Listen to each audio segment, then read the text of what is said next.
අහසේ දොරක් ඇරී තිබෙනවා. ඒ දොරේ ස්වභාවය ඒ දොර කියන්නේ කවුද මේ වගේ ගොඩක් දේවල් අපිගේ සතිය අධ්‍යයනය කරා. ඒ වගේම මම මේ වෙලාවේ ඉන්නනවා අන්තර්ජාලයෙන් අපි එක සම්බන්ධ වෙනවා දුවේ පුතේ. කවුරු ඔබට නෙගටිව් කමෙන්ට්ස් දැම්මත් ඔබ ඒ ගැන වැඩි අවධානයක් යොමු කරන්නට එපා.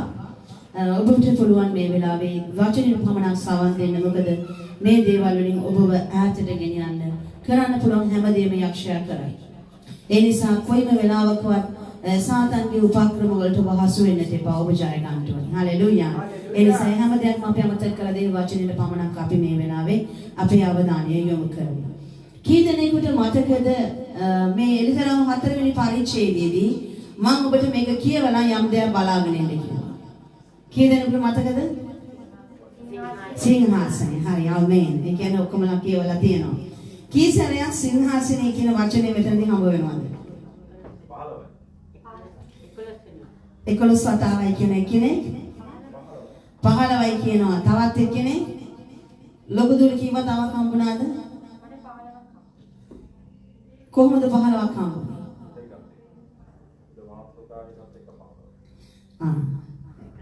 ඒ කියන්නේ කියවලා තියෙනවා ඊටවමනාවේ. ධානාසන ස්තුති වේවා. ඉහළ තිබෙන මාතෘකාව සමග සිංහාසනය කියන වචනය 15 වතාවක් අපිට මොන ගැසෙනවා. ධානාසයට ස්තුති වේවා. සිංහාසනයේ තේමා කරගෙන තමයි මම කතා කරන්න යන්නේ. යේසුස් ක්‍රිස්තුස් වහන්සේ නැත්නම් දෙවියන් වහන්සේගේ සිංහාසනය මුල් කරගෙන. ඉතින් ඒ සතියේ අපිට ගන්න පුදේ නැත්නම් ඊට කලින් ගන්න පුදේ නැවතත් පුංචි මතක් කිරීමක් කරලා නැත්නම් ඔබ නවතක වෙලා ඉන්නවා නම් අපි කොහෙද ඉන්නේ? ඇයි අපි මේ ඉගෙන ගන්න මොකක්ද මේ වෙන්නේ කියලා ඔබට අමතක වෙලා තිබෙනවා නම් අපි ටිකක් මතක් කරගමු. අහසේ දොරක් ඇරී තිබෙනවා දකින්නවා. ඒ තමයි අපි දකින්න පළවෙනි පරිච්ඡේදයේ යෝහාන්ට දෙවියන් වහන්සේ කතා කරනවා. ඔහුට සභා හතර ලිපි දෙනවා. ඔහු දකින්න දේ, ඔහුට ඇසෙන දේ ලියන්න ඔහුට සලස්සනවා. ඊට පස්සේ අපි දකිනවා සභා හතර ලිපි ලියන්න පටන් ගන්නවා. සභා කාලය අවසන් වෙනවා. අපි දකිනවා ලෞකික සභා යුගය. ලෞකික සභා යුගය ආරම්භ වෙන්නේ කවදාද? කවදද ආරම්භුනේ? ගොඩාක් කතන්දර කියලා දුන්නා ලෞකික සභා ආරම්භය ගැන. 1900. හalleluya. 1900 නැත්නම් 1901 කියලා අපි කියනවා. ශදාත්මයන් වහන්සේගේ වැඳීම සමග අපි කියන එකට අසුසා ස්ට්‍රීට් රිවයිවල් කියලා. ඉතින් මේ එක ආරම්භුණා මේ කාලේ අවසන් වෙන්නේ කොහෙන්ද? මේ ලෞකික සභා යුගයේ අවසන් වෙන්නේ කොහෙන්ද? හොඳ දැනුමක් මේ වෙනකොට ලබාගෙන ඉන්න ඕනේ. මේ දේශනාවක් අහලා ආමෙන් හalleluya කියලා යන්න නෙමෙයි. මේක ඔබට තව කෙනෙකුට කියලා දෙන්න පුළුවන් වෙන්න ඕනේ. කොහොමද මේ සභා යුගයේ අවසන් වෙන්නේ?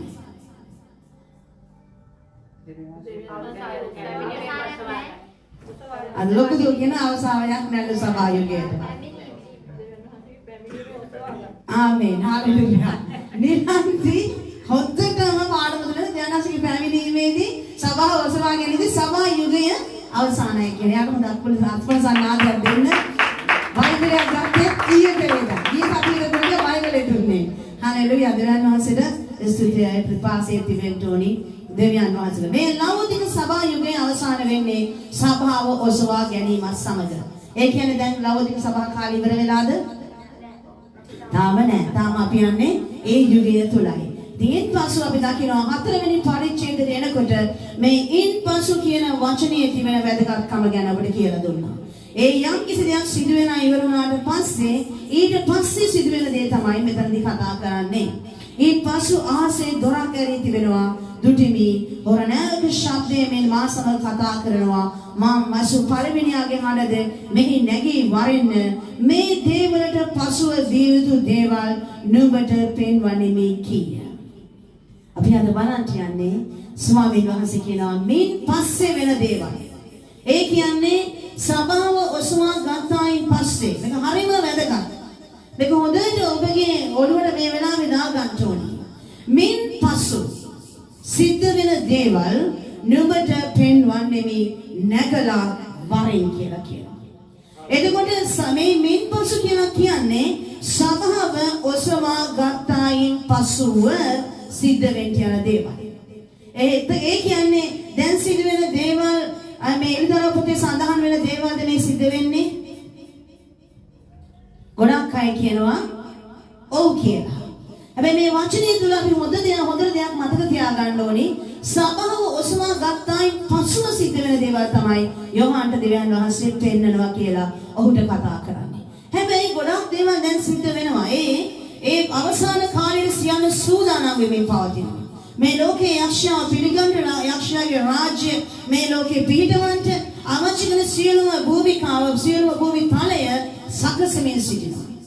බොහෝ දේවල් සිද්ධ වෙනවා. අපි දකින්න දැනසික වචනේ මතේ පොතේ 24 වෙනි පරිච්ඡේදය බලවනම් පොළොව කම්පා, භූමි කම්පා, වසංගත, රෝග, පීඩා, ජාතියක් ජාතිකට විරුද්ධව යුද්ධ කිරීම නේද? ඒ වගේ දේවල් උන්වහන්සේගේ වචනේ කියනවා. මේ හැමදේම පීඩාවල පටන් ගැනීමේ ආරම්භය, ගාමිණාවල ආරම්භය.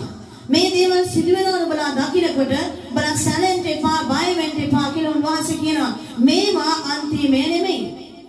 අන්තිම කාලයේ පෙර සූදානමම මෙච්චර අමාරු නම් අවසාන කාලයේ පීඩාව මීට වඩා භයානක එකක් වෙන්න යනවා. ඔබට මන සිතා ගන්න බැරි එකක් වෙන්න යනවා මේ පීඩාව. ඒ නිසා මේ සිද්ධ වෙන්නේ ඒ අන්තිම කාලේ සබාව ඔසවා ගත්තයින් පස්සේ සිද්ධ වෙන දේවල් නෙමෙයි දැන් සිද්ධ වෙන්න පටන් ගන්න තියෙනවා. මට මතකයි අවුරුදු ගානක ඉහදීදී ඊජිප්තුවේ යම්කිසි ප්‍රශ්නයක් ඇති වුණා ඔවුන්ගේ දේශපාලනික වශයෙන් ඒ එකම පක්ෂයක් අවුරුදු ගානක් ඔවුන්ගේ බලය පවත්වාගෙන ගිහිල්ලා එකපාරම ඔවුන්ගේ බලය මිද වැටිලා පාලන බලය මිද වැටිලා අලුත් එක්කෙනෙක් ආවා. ඒ ආවට පස්සේ විශාල කලකොහලයක් ඒ රට තුල ඇති වුණා. ඒ වෙනාවේ බොහෝ වේද පඬිතුයන් නැත්නම් වේද ධර්මාචාර්යවරුන් හැමදැනම මේ අවසාන කාලයේ පිළිබඳව උගන්වන අය මේගොල්ලෝ කියන්න ගත්තා අන්න අර යුදරා පොතේ සඳහන් කරන්නා වූ අලු පාට අශ්වයා ආවා කියලා. ඒ අලු පාට අශ්වයා මේගොල්ලෝ ගත්ත ෆොටෝ වල ඒ අලු පාට අශ්වයා දැක්කා කියලා. සමහර කෙනා කොළ පාට අශ්වය කියලා, සමහර කෙනා රතු පාට අශ්වය කියලා, සමහර කෙනා අලු පාට අශ්වය කියලා. මොකෙක් හරි මේ එළිදරව් පොතේ සඳහන් වෙනවා අශ්වය 4 දෙනෙක්. මම අපේ රූපරාම සමග දාන විද්‍යාඥ අපිට හොඳ කම්පියුටර් එකක් නැති නිසා ඉදිරි දවස්වලදී මේ පින්තූර සමගම ඔබට මේ දේවල් උගන්වන්නට බලාපොරොත්තු වෙන අපි අවුරුදු අලුත් අවුරුද්දකට ඒක කරමු නේද? එතකොට මේ සත්‍යයන්ගෙන් එක සත්‍යයක් වුන් දැක්කා කියනවා මේ ෆොටෝ එකක මේ අලු පාට අශ්වයාව දැක්කා කියනවා. එතකොට එළිදරව් පොතේ සඳහන් වෙන අශ්වයාව මෙතනට ඇවිල්ලා ඉන්නේ මේ සිදු වෙන්නේ එළිදරව් පොතේ සිදුවීම් කියලා. නමුත් ඔබ මතක තියාගන්න ඕන වර්තමාන සමාජය ඔබව මාව ඊටාම සූක්ෂම ලෙස තාක්ෂණයේ කරුණු කොටගෙන රවටමින් සිටිනවා. ගොඩාක් වෙලාවට අපේ ඇස් වලින් දකින දේ ඇත්ත නෙමෙයි, අපේ කනෙන් අහන දේ ඇත්ත නෙමෙයි මේ කාලේ. ඔබ ඊටාම වගකීමෙන් විමසලා බලලා අනේ මගේ කන් දෙකෙන් මං අහගෙන හිටියා කියනවා. මගේ ඇස් දෙකෙන් මම දැක්කා කියලා කිව්වට සමහර වෙලාවට මේ 99ක් වර්තමාන කාලේ ඔබ ඇස් වලින් දකින දේ බොරුවක්, ඔබේ කන් වලින් අහන දේ ගොඩාක් වෙලාවට බොරුවක්. ඒ නිසා ඒ දේවල් ගැන ඔබ ආනලා අවසර බලලා සත්‍ය කුමක්ද කියලා දැනගන්න නැතුව එකපාරම ඒ දේවල් බාර ගන්නට ලෑස්ති වෙන්න එපා. වර්තමානයේ අපි දකිනවා තාක්ෂණයේ කාරණා කොටගෙන හැම නැති දේවල් ඕන තරම් ක්‍රියේට් කරන්න පුළුවන්කම තියෙනවා. දැන් ආකාශයේ වලාකුළක් එනවා. ඒ වලාකුලේ හොරණෑ පිටකර දේවදූතියෙක් යනවා. එකපාරම අශ්වයෙක් එනවා. යේසුස් ක්‍රිස්තුස් වහන්සේගේ මුහුණ වගේ කවුරුත් දැකලා නැහැ. යේසුස් වහන්සේව දැකපු මිනිහෙක් ඇත්තටම නැහැ. නමුත් අපිට යේසුස් ක්‍රිස්තුස් වහන්සේ කියලා යම් පිළිමයක් නැත්නම් යම් රූපයක් අපේ සිත් තුළ අන්ධ වෙලා තිබෙනවා.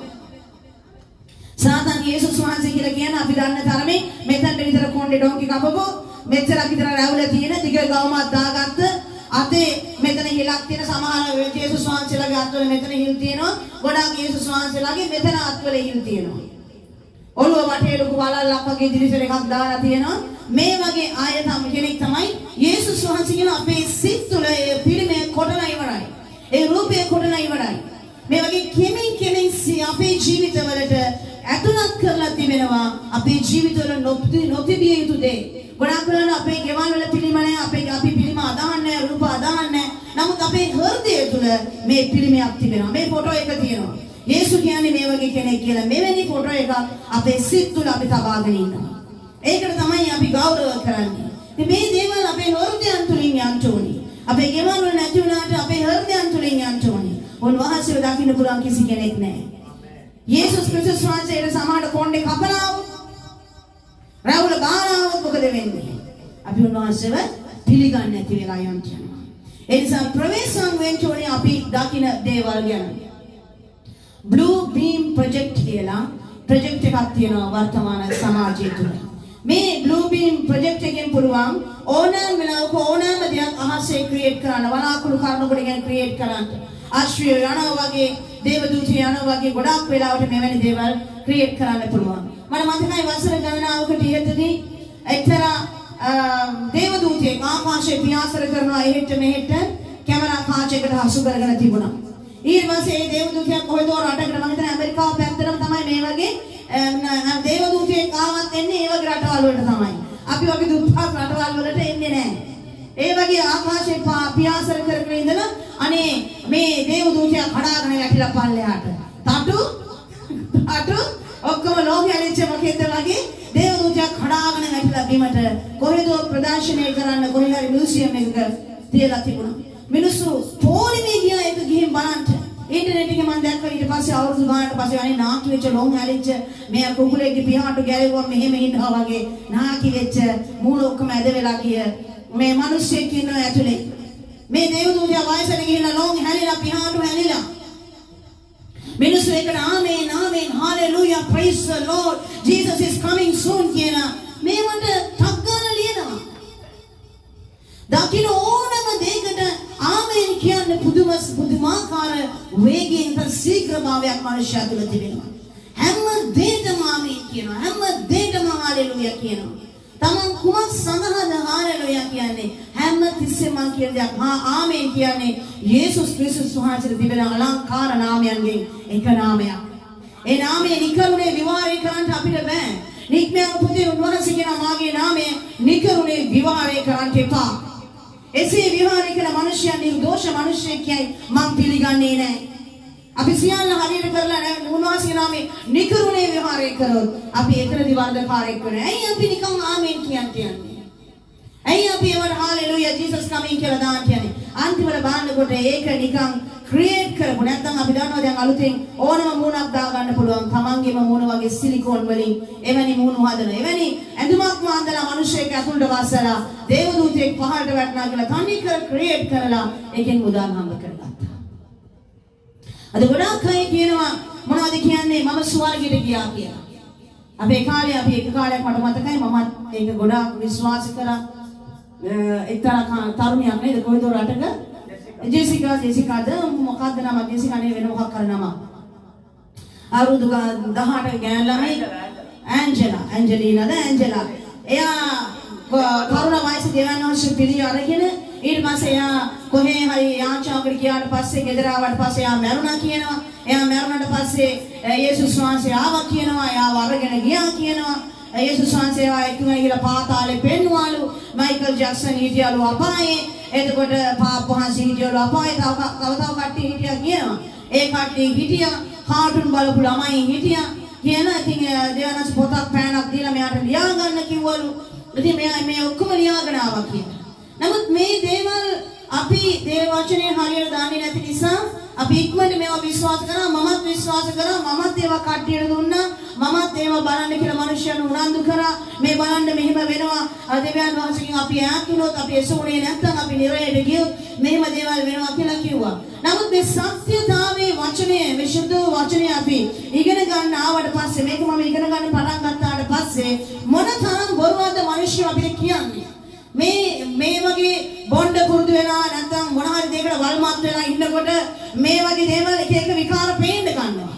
ඒ පේන්න ගන්න ඔක්කොම දෙවියන් වහන්සේ මට පෙන්නවා කියලා ඒ ඔස්සේ යක්ෂයා ගෞරවය ගන්නවා. මනුෂ්‍යයා තුළ වෙන දේවල් ඇතුළට හදවත තුළට ඔබලා දානවා. මේ වගේ දේවල් අපි ගොඩාක් විශ්වාස කරනවා. නමුත් දෙවියන් වහන්සේගේ වචනේ බලන්න ඔව් කියන්නේ මොනවද කියලා මේ දේවල්ට පසුව වියුතු දේවල් ඔබට පෙන්වන්නේ මේ කීය. ඒකේ නෙහිම මම ආත්මයන් වහන්සේ තුල සිටියේමි. දෙවියන් වහන්සේ කතා කරලා කියනවා යෝහන් එන්න මීට පස්සේ වෙන්න යන දේවල්. මම ඔබට කිව්වා ඇයි යෝහන්ට එන්න කිව්වේ කියලා. යෝහන් නියෝජනය කරන්නේ සභාව. සභාව මේ ලෝකේ නැතිනම් යෝහන්ට මේ ලෝකේ වැඩක් නැහැ. ඒ නිසා උඹ වරෙන් නැගලා උඩට මෙතනින් පස්සේ සිද්ධ වෙන දේවල් උඩ ඉඳලා බලන්න පුළුවන් කියලා. යෝහන් මේ වෙලාවේ මැරලා හිටියේ නේ ආත්ම ප්‍රාණ ශරීර සමග සිටපු මිනිස්සෙක්. ඉතින් ඔහුට එකපාරට එහෙම ස්වර්ගය යන්න බෑ. ස්වර්ගය යන්න මැරෙන්න ඕනේ. ඒ නිසා ඔහු මොනවද කරන්නේ? කෙනෙක්ම මම ආත්මයන් වහන්සේ තුලට ගියේ. ආත්මයන් වහන්සේ තමයි මෙයාව අරගෙන ගියේ. හලෙලූයා. ඉතින් අපි දන්නවා මේ කියන විදිහට කාටත් එහෙම ස්වර්ගෙට ගිහිල්ලා නිකන් එන්න බෑ. දැන් කට්ටිය දවල් ලන්ච් එකකට යන්නේ ස්වර්ගයට, ඊට පස්සේ හවස තේ එකට යන්නේ ස්වර්ගයට. ගිහිල්ලා තේ බීලා කාලා බීලා එහෙම එනවා නිකන් යන්න පුළුවන්. අර මොහම්මද් මං හිතන්නේ එයා එහෙම තමයි. ස්වර්ගයට ගියාලු අස්පේක් පිට නැගලා ඒ අස්පේක් පිට නැගලා ගියාට පස්සේ දෙවියන් වහන්සේ ගිහිල්ලා හම්බුනාලු. දෙවියන් වහන්සේ හම්බුනම දෙවියන් වහන්සේ 50 වතාවක් දවසකට යාත්‍රා කරපන් කියලා. මෙයා ස්වර්ගයෙන් පහළට බුස් ගානවට පස්සේ මෝසෙස් අබ්‍රහම් මන් දන්නේ ඇහුවලු දෙවියන් වහන්සේ උඹට කී සැරයක් යාත්‍රා කරන්න කිව්වද කියලා 50 සැරයක් කිව්වලු. එයා කිව්වලු බෑ 50 සැරයක් වැඩි ආයෙ ඵලයයි කියලා. ඉතින් මෙයා ආයෙ ස්වර්ගයට ගියාලු. 50 මෙයා පහළට එනවා දෙවියන් වහන්සේ අඩු කරනවා මෙයා ආයෙ පණිවිඩය කියන එහෙම ගිහිල්ලා අන්තිමට කිව්වලු දවසකට 5 වතාවක් කියලා. කොහොමද 50කට අඩු කරගත්තා. 5 වතාවක් දෙවියන්ගේ කමන්නේ දවසකට 5 වතාවක් යාත්‍රා කරපන් කියලා. මේක මෝසෙස් හරි ආබ්‍රහම් හරි මට හරියට මතක නැහැ. එක වෙන දවසක මම ඒ ගැන බලලා මුදට කියන්න. ඉතින් මේගොල්ලෝ එදා ඉඳලා 5 වතාවක් අදහන්න පටන් ගත්තා. ඒ වගේ මේ අපේ දෙවියන් වහන්සේව අපිට ඕන විදියට ස්වර්ගයට යනවා, පල්ලෙහාට යනවා, ස්වර්ගයට යනවා, පල්ලෙහාට යනවා. එහෙම යන්න පුළුවන් තැනක් නෙමෙයි. මේ වචනේ තුලින් අපි දෙවියන් වහන්සේ සබාවෙට උන්වහන්සේ මහිමෙන් පිරුණා වූ දෙවියන් වහන්සේ. හාලෙලූයා. උන්වහන්සේ දකින්න පුළුවන් කිසි මිනිසෙක් නැහැ. කිසිවෙකු නම් විය නොහැකි ආලෝකයේ වාසය කරනා වූ දෙවියන් වහන්සේ. උන්වහන්සේ එහෙම ගිහිලා බලලට ඔබ මාගේ උන්වහන්සේ මිනිසෙකු නොවේ. හාලෙලූයා. ඉතින් යෝහන් කියන මිනිසයා කියනවා මම ස්වර්ගයට ගියා කියලා. අපිට ඔහු කියන දේ විශ්වාස කරන්න පුළුවන්. ඇයි? යෝහන් විශ්වාස කරන්න පුළුවන් සුද්ධ බයිබලයේ කියනවා යෝහන්ට දෙවියන් වහන්සේ කතා කරා ඔහු ස්වර්ග රාජ්‍යයට ගියා කියලා. අපිට මේ පොළවේ විශ්වාස කරන්න තියෙන එකම එක වචනය සුද්ධ බයිබලයේ පමණයි.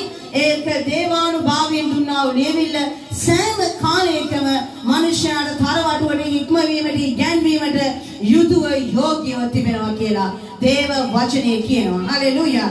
දෙවියන් වහන්සේට ප්‍රශංසා වේවා. ඒ නිසා අපිට පුළුවන්කම තිබෙනවා දේව වචනය විශ්වාස කරන්නට. අපි කියමුද එතනින් පස්සේ ටිකක් පහළට කියමුද අපි? අනිත් සිංහාසනය කියලා තියෙන දේ බලපු නැති අය එක මතාවක් මාත් එක්ක කියමුද? සිංහාසනය කියලා ඔබට කී සැරයක් හම්බ වෙනවද? ඔයගොල්ලෝ මාත් එක්ක කියවන්න පටන් ගන්න.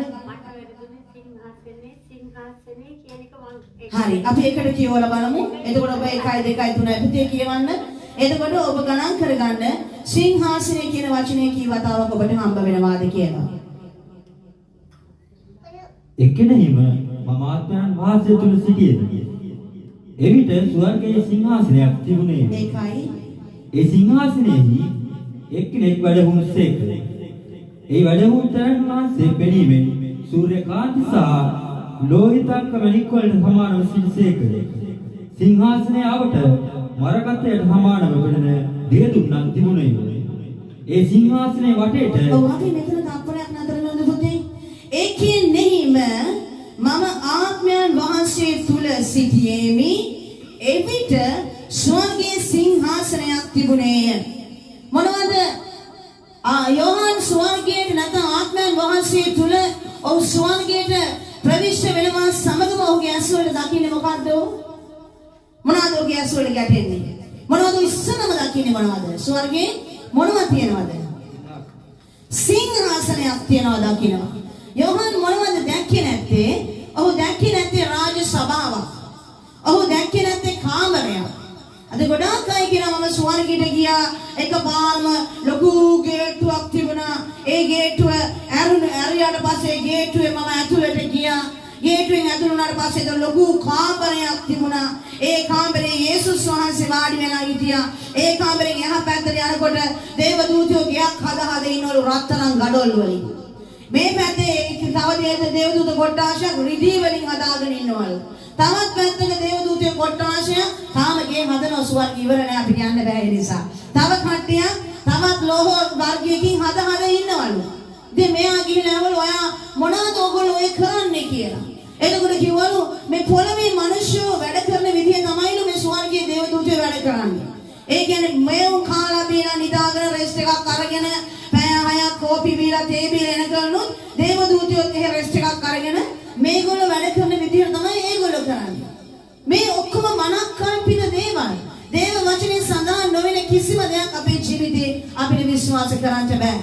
මොනවද කියන්නේ මෙතන කියන්නේ ගේට්ටුවක් තියෙනවා කියලා ස්වර්ගයේ. මම එකෙනේම ආත්මයන් වහන්සේ තුල සිටීමේ ඔන්න එකෙනේම ගේට්ටුවක් විවරවේ කියලා මේකේ ලියවෙලා නෑ. එකෙනේම කාමරයක් දුටුවා. ඒ කාමරේ ඔන්න දෙවියන් වහන්සේගේ සිංහාසනේ තිබුණා කියලා නෑ. ඒ කියන්නේ ස්වර්ගයේ කාමර ශාලා නෑ. ගොඩක් අය කියනවා ගේට් එකක් තියෙනවා කියලා. මුතු වලින් සාදන ලද පර්ල් ගේට්. ගොඩාක් මිනිස්සු මෙවැනි දේවල් අපේ පයින් දාලා රත්තරන් පාරවල් වල ඇවිදගෙන ගියා. මොන පාරේද? රත්තරන් පාරේ. දෙපැත්තෙන් යනකොට රත්තරන් හැලේනවලු එහෙමයි. මල් ගස් තනකොළ ගසුත් රත්තරන් වලින් පිපිලා තියෙන්නේ. ඒව අර පුතේ පොඩක් වාඩි වෙමු. එයි දන්නවද එහෙම හිතන්නේ? අර එක එක මේ කුමාරිකාවන්ගේ සුරංගනාන බාබිස් මගේ තියෙනවා මොකද්ද මේ බැලරීනා. ඔය බැලරීනාගේ එක මේ ෆිල්ම් එකක් ආවා. මේගොල්ලෝ අක්කලා නංගිලා 8 දෙනෙක්ද මන් දන්නේ.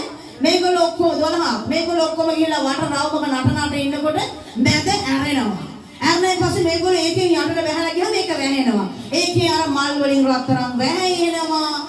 බෝට්ටු යනවා ඔක්කොම රත්තරන් කුමාරයෝ එනවා. මේවා බලලා මිනිස්සුන්ගේ ඔළුවට අයිඩියා එකක් ගන්න ස්වර්ගයේ මේව වෙන්න ඇති. රත්තරන් පාරවල් තියෙනවා ඇති. රත්තරන් වැස්ස වැහෙනවා ඇති. සංගීතේ මිහිරි ඇති. මෙන්න මේ වගේ එක එක අදහස් තමන්ගේ සිතට තමන්ම ඇතුළු කරගෙන ස්වර්ගයේ මේ වගේ එකක් කියලා අපි තුලින්ම අපි දකින නිර්මාණ තුලින්ම අපි නිර්මාණය කරගෙන ඒ තුල ජීවත් වෙන්න යනවා. ඒ නිසා ගොඩක් වෙලාවට මොකද වෙන්නේ මේ අපේ නිර්මාණ වලින් අපි වෙහෙසටපත් වෙනවා. ඒ වෙහෙසටපත් වීම තුළ අපි දෙවියන් වහන්සේගෙන් ඈත් වෙලා යනවා. මොකද එකම දේ හැමදාම කකා හිටියත් අපි නෙන්නේ. කොච්චර කුකුල් මස් බැදලා KFC එකට ගිහලා කෑවත් හැමදාම KFC එකෙන් කාලා දැන් නම් අප්‍රියයි KFC කිව්වත් වමනෙන්න වගේ. මැක්ඩොනල්ඩ් එකෙන් කාලා ඒ මැක්ඩොනල්ඩ් එකේ අල මතක් කරනකොට වමනෙන්න වගේ. එකම දේ දැකලා ඔබ ස්වර්ගයට ගියාට ඔච්චරනේ. ඕකෙ මෙතන හාලෙලුයා කියන යාචනා කරලා අපිට එපා. ඒ නිසා ස්වර්ගය උනත් ඕනට යඩිය නම් ඕනේ නැහැ. එවැනි තත්වයකට මිනිස්සයාපත් වෙනවා. ගේට්ටුවක් තියනවා නම් ඇයි ගේට්ටුවක් තියෙන්නේ? ගේට්ටු දාන්නේ අපි ගෙවල් වලට. ආරක්ෂාව. දෙවියන් වහන්සේ ස්වර්ගයේ ගේට්ටු දාලා තියෙන මොකක්ගෙන් ආරක්ෂාවෙන්ද? දෙවියන් වහන්සේ කොහේ හරි යනකොට බෙල් එක ඔබලා ගේට්ටු අරගෙන යන්නද? රිමෝට් කන්ට්‍රෝල් එකකින් අරිනවද? මම දන්නේ නැහැ. අතුරු දාලා අරගෙන යනවද දන්නේ නැහැ. නෑ ඒ කියන්නේ ගේට්ටුවක් තියනවා කියලා කියන්නේ අපිට මේ පොළවේ ඉඳලා ස්වර්ගය වෙනකම් වගේ යන්න පුළුවන්. එතනින් එහාට යන එක තමයි ප්‍රශ්නේ. මොකද දොර අරින්න ඕනි කවුරු හරි. ඒ වෙනකම් වගේ යන්න පුළුවන්. අනිත් එක තමයි ප්‍රශ්නයකට තියෙන්නේ. ඒ ටික හදාගත්තා නම් හරි. තාප ගහන්නේ ඇයි? ආරක්ෂාවට. ඇයි ඉතින් දෙවියන් වහන්සේ ස්වර්ග රාජ්‍යය වට කරලා තාපයක් අරගන්නේ? ඇයි ගේට්ටු දාගන්නේ? ඇයි කාමර තියෙන්නේ? අපි හිතාගෙන ඉන්නවා දැනස වචනේ කියනවා වචනයක්. යේසුස් ක්‍රිස්තුස් වහන්සේ පියාණන් වහන්සේගේ දකුණු පාර්ශවයේ වාඩි වෙලා ඉන්නවා කියලා. දැන් මේක එක අපිට තියෙනවා එක අයිඩියා එකක්. පියාණන් වහන්සේගේ දකුණු පාර්ශවයේ යේසුස් වහන්සේ වාඩි වෙලා ඉන්නවා නම් දකුණු පැත්තේ වම් පැත්තේ සුද්ධාත්මයන් වහන්සේ ඇති. දැන් අපි දන්න රාජ සභාවල් එහෙමනේ නේද?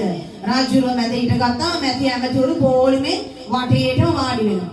දෙවියන් වහන්සේ රාජුන්ගේ රාජ්‍යරුවන් නම් උන්වහන්සේගේ පැත්තේ යේසුස් වහන්සේ ජයගෙන බැටළු පැටියට වාඩිලා ඉන්නවා නම් සුද්ධාත්මයන් වහන්සේ මේ පැත්තේ අනිවාර්යෙන් ඉන්න එපයි. ඒ වටේට පේත්‍රුස්ලා යෝහන්ලා පරමේකුසුමේ හිටපු ඔක්කොම සුද්ධවන්තයෝ ටික වටේම වාඩි වෙලා ඇති. මේ කාලේ මොනවා හරි කරලා දිනු වෙලා ධර්මිෂකම රැකගෙන ගියා අය ඕකේ මැද වාඩි වෙලා ඇති කියලා තමයි අපි කල්පනා කරන්නේ. නමුත් දෙවියන් වහන්සේගේ වචනේ කියනවා යෝහන් පැහැදිලිවම යෝහන් මෙහෙ නැගලා එන්න කියපු ගමන්ම යෝහන් ගිහිලා දකින්නේ මොකද්ද? සිංහාසනය. රාජ සභාවල් දැක්කේ නැහැ. පුටු දැක්කේ නැහැ. ඔව් දැක්කේ නැහැ. සිංහාසන 3-4ක් තියෙනවා දැක්කේ නැහැ. ඔව් දකින්නේ සිංහාසනයක් දැක්කා කියලා කියනවා. කියමු පුතේ. එකෙනෙහිම මමාත්‍යයන් වහන්සේ තුල සිටියෙමි. එවිට ස්වර්ගයේ සිංහාසනයක් තිබුණේ. ඒ සිංහාසනයේ එක්කෙනෙක් වැඩ වුණසේක. ඔව් හොඳට මතක තියාගන්න මේ වචනේ ඒ සිංහාසනයේ එක්කෙනෙක් වැඩ වුණසේක. කී දෙනෙකුට තේරුණාද? සිංහාසනේ කී දෙනෙක් වාඩිලා හිටියද? හැමෝම කියන්නකෝ ඒක ආයසනය. හයියෙන් කියන ඔක්කොම කටවල් වෙනවා කටවල් වෙනවා. එක්කෙනෙක් වැඩ වුණසේක කියන්න පුතේ. එහි වැඩ වුණ තනන් වහන්සේ පෙනීමෙන් සූර්ය කාන්ති සහ වාඩි වෙලා හිටපු තනන් වහන්සේ එක්කෙනෙක් උන්වහන්සේගේ පෙනීම සූර්ය කාන්ති සහ ලෝහිතංක මණික් වලට සමානය. මණික් ගලක් නෙමෙයි, සූර්ය කාන්තියක් නෙමෙයි, ලෝහිතංක මණික් ගලක් නෙමෙයි, සමානය. මම ඔබට කිව්වා මෙතනදී අපේ කන් අපේ ඇස් යෝහන්ගේ ඇස්. එතකොට අපි මේ දේ කියවන්නේ කොයි කාලෙට ගිහිල්ලාද? අවුරුදු 2000 ආපස්සට ගිහිල්ලා. මේ තාක්ෂණයේ කිසිම දෙයක් නැති කාලෙක ලස්සන අලංකාරයට ඒ කාලේ යොදාගත්තේ මණික් මුතු මේ වගේ දේවල් තමයි. ඒ කාලේ යෝහන් දන්නේ ලස්සනම දෙයක් විග්‍රහ කරන්න නම් ඔහුගේ වටිනාම අලංකාරම මණිකක් හැටියට ලෝහිතංක සූර්යකාන්ත තමයි ඔහු දන්න ලස්සනම දේ. එයා දන්න ලස්සනම දේ අරන් කියනවා මම ස්වර්ගයේ සිංහාසනයක් තිබෙනවා දැක්කා. ඒ සිංහාසනයේ කෙනෙක් වාඩි වෙලා ඉන්නවා දැක්කා. ඒ වාඩි වෙලා ඉන්න තනන් වහන්සේගේ පෙනීම සූර්යකාන්ත වගේ, ලෝහිතංක වගේ ඒහා සමානයි. එච්චර ලස්සනයි විග්‍රහ කරන්න බෑ කියලා කියනවා. ඒතරම් ලස්සන, ඒතරම් විග්‍රහ කරන්න බැරි ලස්සන ගැන ඔහුට පුළුවන් උපරිම භාෂාව දාලා විග්‍රහ කරන මේ සංකේත වලින් තමයි කතා කරන්නේ. දැන් උදාහරණයක් අපි ගත්තා නම් අපි කවුරුද බඩගිනි කියලා ගෙදරට එන යකෙක් කන්න බඩගිනි අප්පා මට ගෙට ආපු ගාම මට යකෙක් කන්න බඩගිනි අද නම් කිව්වම නෝනා බත් එක බෙදලා යන අතර දෙනවා. මේක මොකටද යෝධියේ මට යකෙක් කන්න බඩගිනි යකෙක් දීපන් කන්න කියලා කියනවා. ඒක සංකේතයෙන් කියනවා මට යකෙක් මේ ළඟ හිටියත් ඌ යකෙක් වුණත් කමන්නේ මම කාලා දානවා. මම ඌට බය වෙන්නේ නැහැ මගේ බඩගින්න එච්චර විශාලයි. නැතුව බත් එකක් දුන්නම යකෙක් දීපන් කන්න කියලා යකෙක් කියලා අපි කියනවා මේකට පිනොමොලොජිකල් ලැන්ග්වේජ් කියලා. සංකේත වලින් කතා කිරීම. මෙතන යෝහන් කතා කරනවා ස්වර්ග රාජ්‍යයේ මම දැක්කව තනන් වහන්සේගේ අලංකාරත්වය සූර්යකාන්ත. මේක අහලා ඔය මැරෙනවා වගේ අපිට මොකෝ සූර්යකාන්ත ගන්න ලෝහිතංක. ඇයි දන්නද එහෙම ඉන්නේ? ඔබ සූර්යකාන්ත දැකලත් නැහැ, ලෝහිතංක දැකලත් නැහැ. මේ කාලේ කෙල්ලන්ට ලස්සනම මොකක්ද? රෝස මල. දැන් මෙතන ලියලා තිබුණා ස්වර්ගයේ වාණ්ඩේ තනන් වහන්සේ රෝස මලක් වගේ ලස්සන කියලා. ඔනි එච්චර ලස්සනයිද කියලා.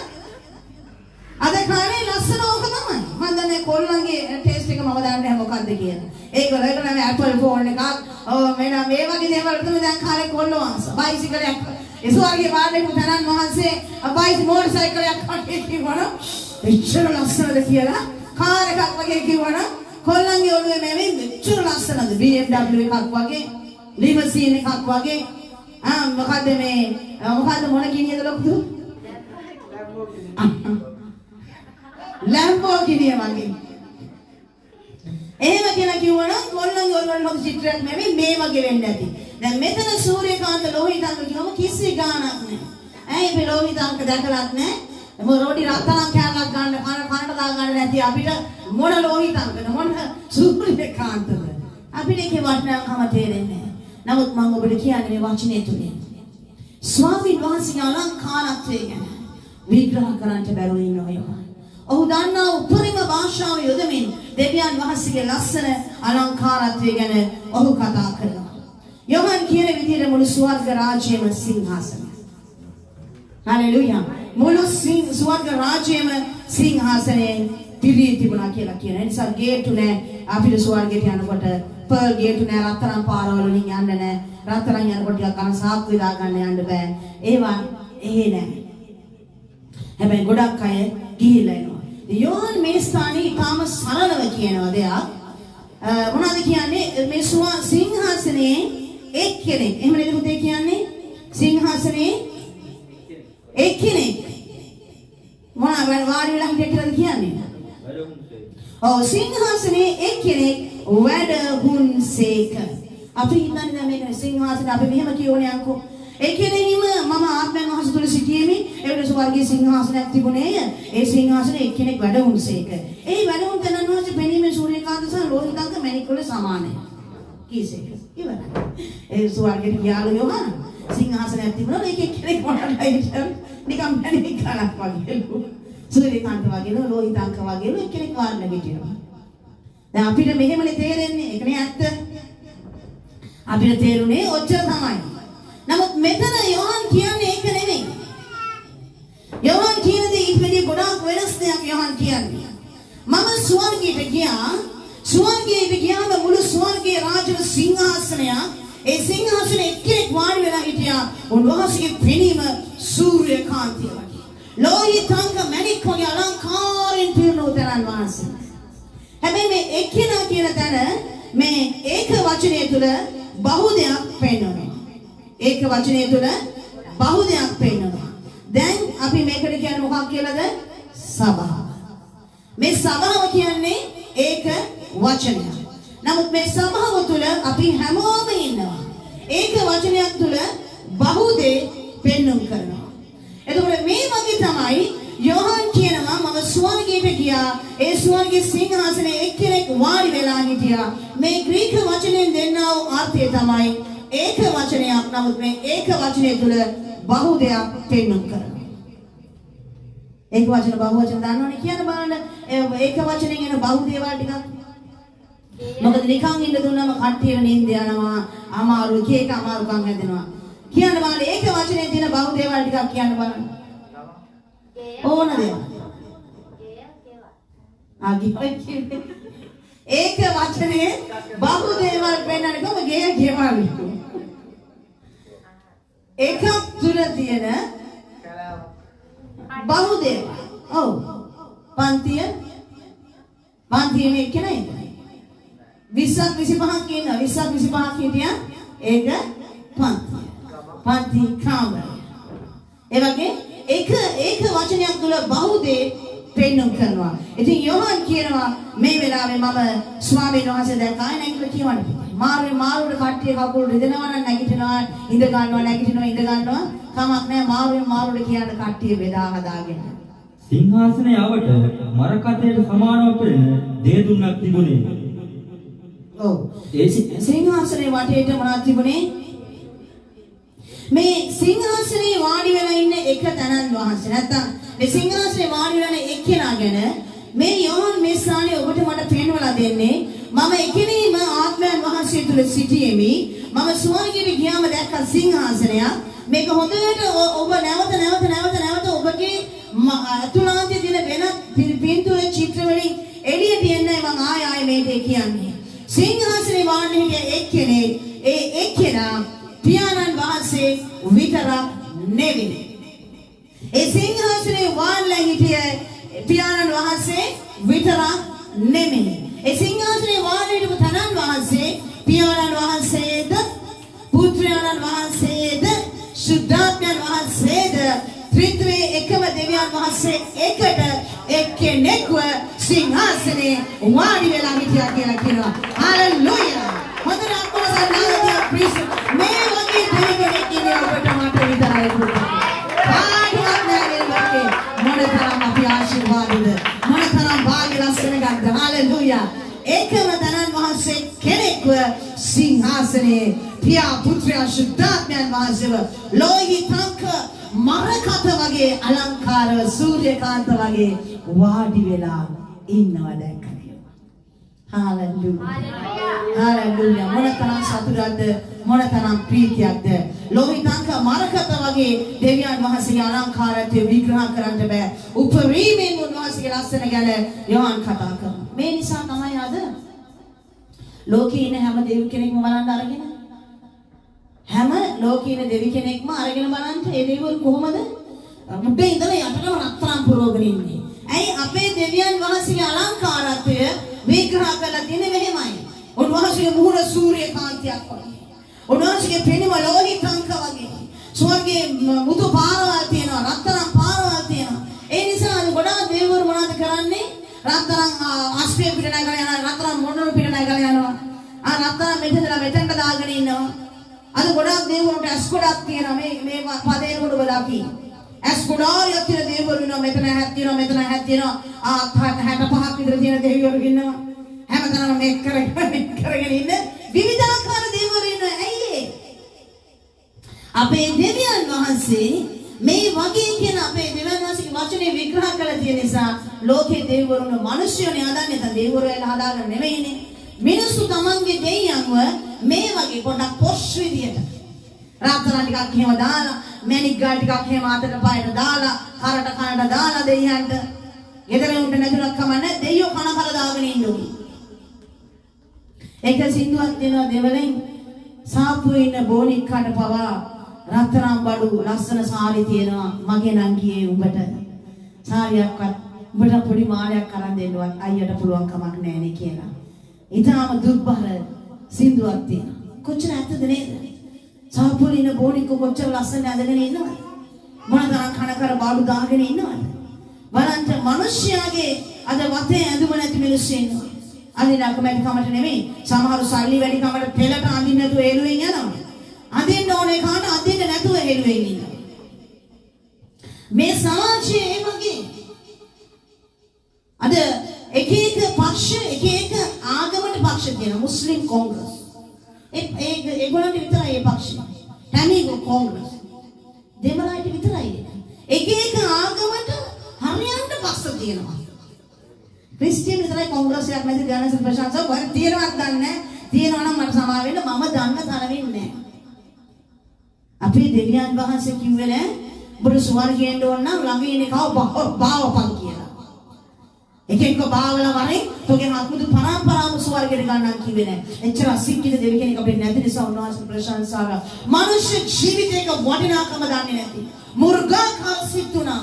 කොතනම් දුකන්ද කියලා හිතලා බලන්න. මේ ඊයේ පෙරදද මේ පාකිස්තානයේ සිද්ධ වුණේ. ඒ අම්මට තාත්තට කසාද මැදලා නම් භාර්යාවට දරුවට මොනතරම් වේදනාවක් වෙන්නද?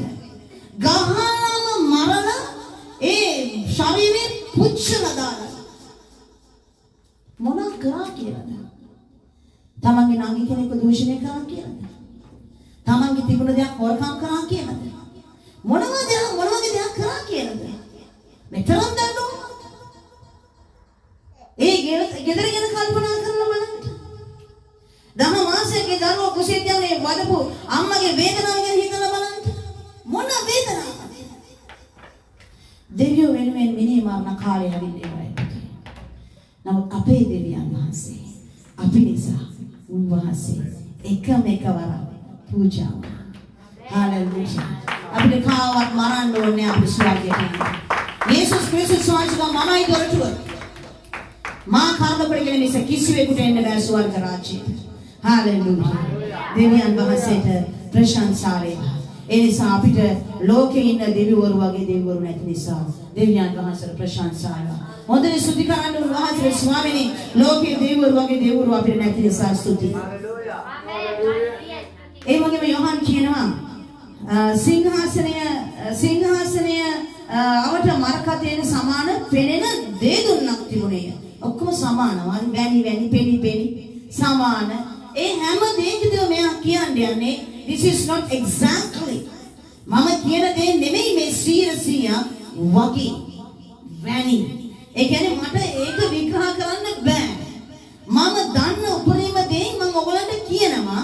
ඔයගොල්ලෝ තේරුම් ගන්න කියලා තමයි මේ කියන්නේ. දේ දුන්නක් වැනි.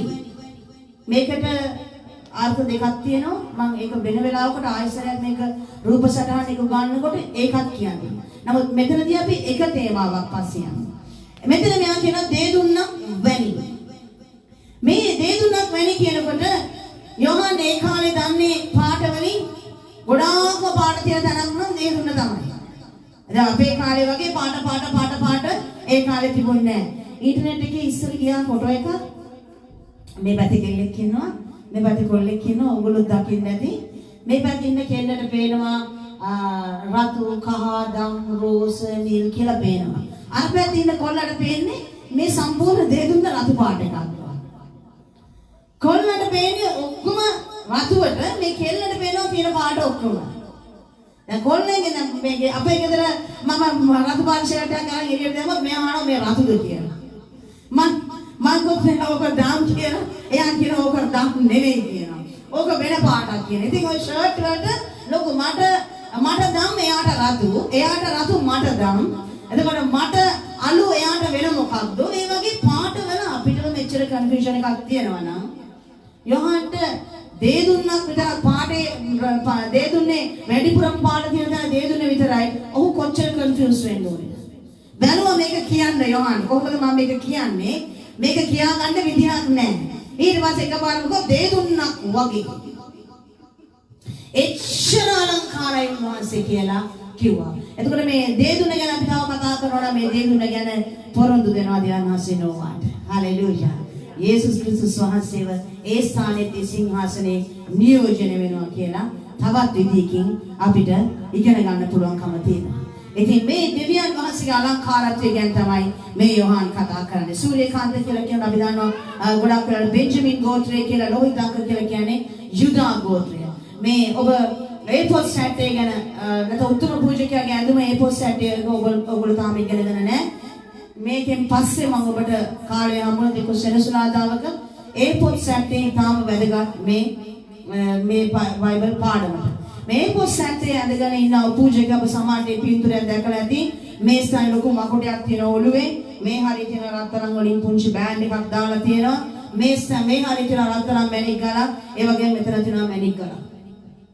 මේ පැත්තේ මැණික් ගලේ තියෙනවා ගෝත්‍ර 6කගේ නම් කොටලා මේ පැත්තේ තියෙනවා මේ පැත්තේ දෙවුරේ තියෙනවා අනිත් ගෝත්‍ර 12 නම් කොටලා මේ ස්ථානයේ තියෙනවා මැණික් ගල් 12 ඒ මැණික් ගල් 12යිම ගෝත්‍ර 12 නම් කොටලා තිබෙනවා.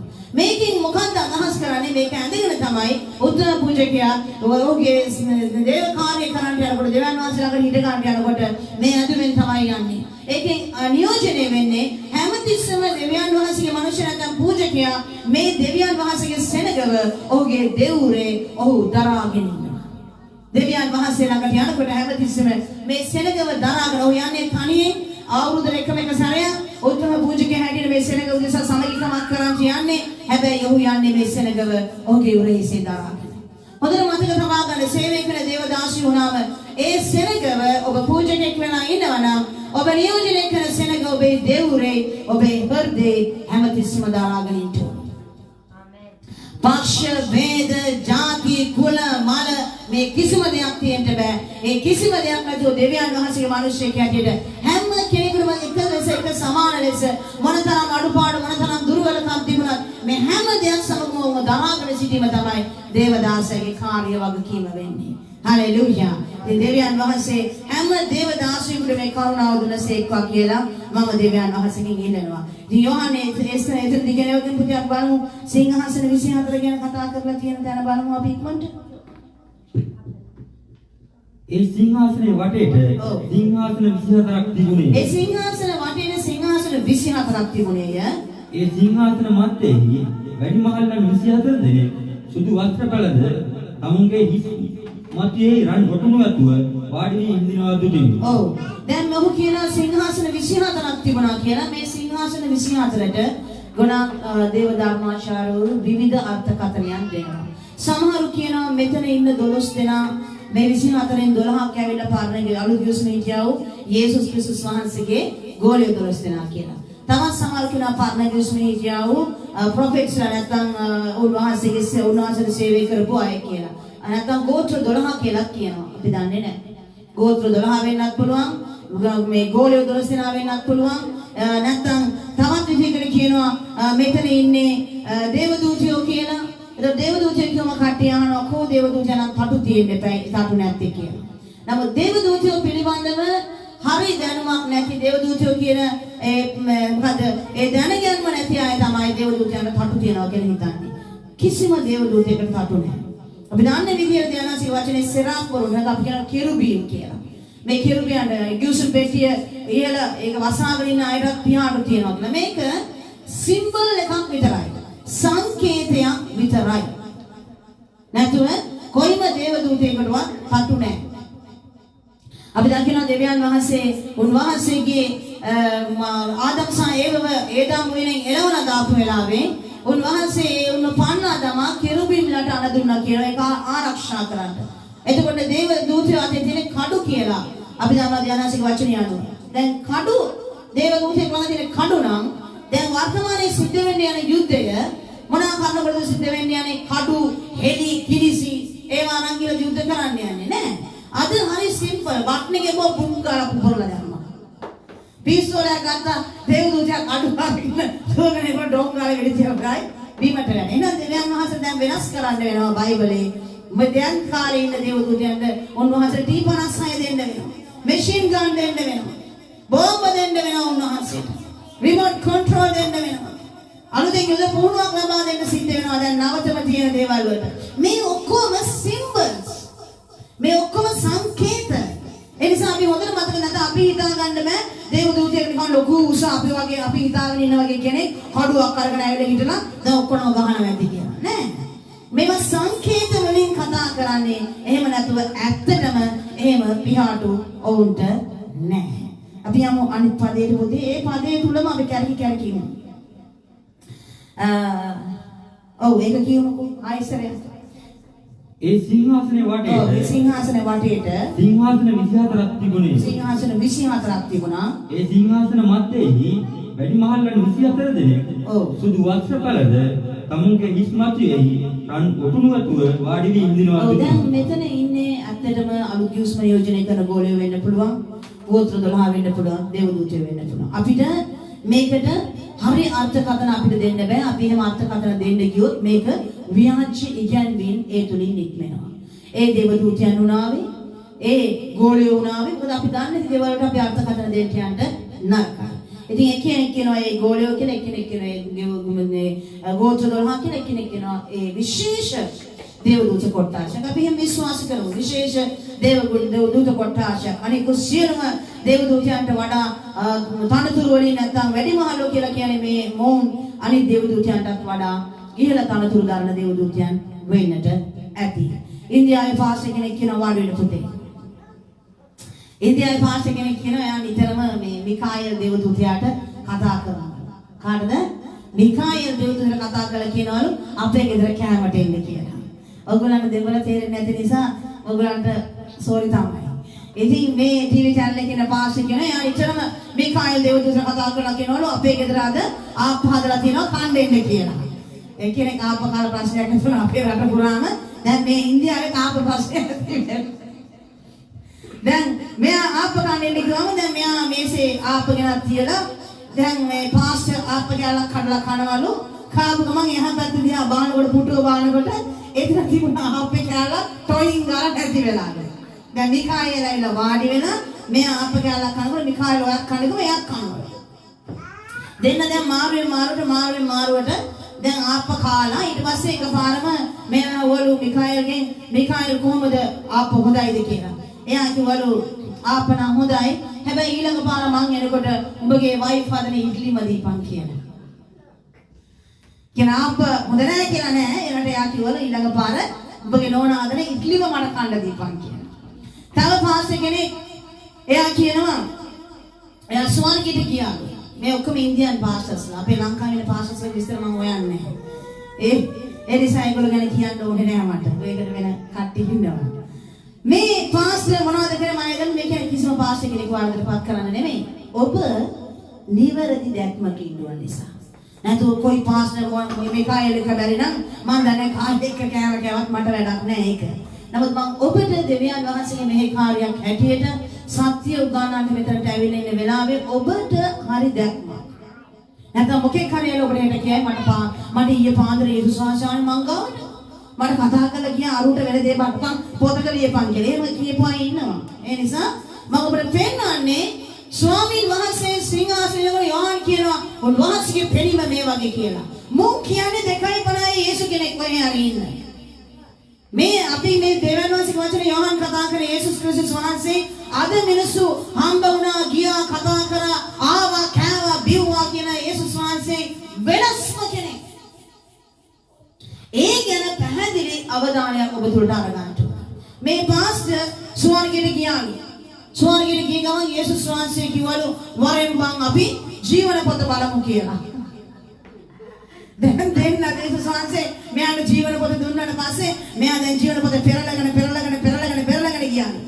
අනේ මෙයා මේ ජීවන පොත පෙරලගෙන බලාගෙන යනකොට ඉන්දියාවේ හිටපු එක පාස්ටර් කෙනෙක් කිව්වත් නන්නල්ලු.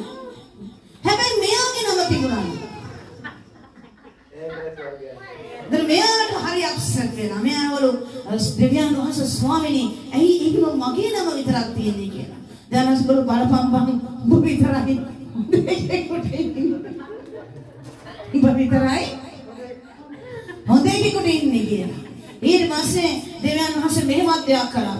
ඊට පස්සේ උන්වහන්සේ එකපාරම ජීවන පොත ඇරලා ඒකේ පිටු දෙකක් ඉරලා මෙයාට දීලා. ජීවන පොතේ පිටු දෙකක් ඉන්දියාවේ තියෙනවා.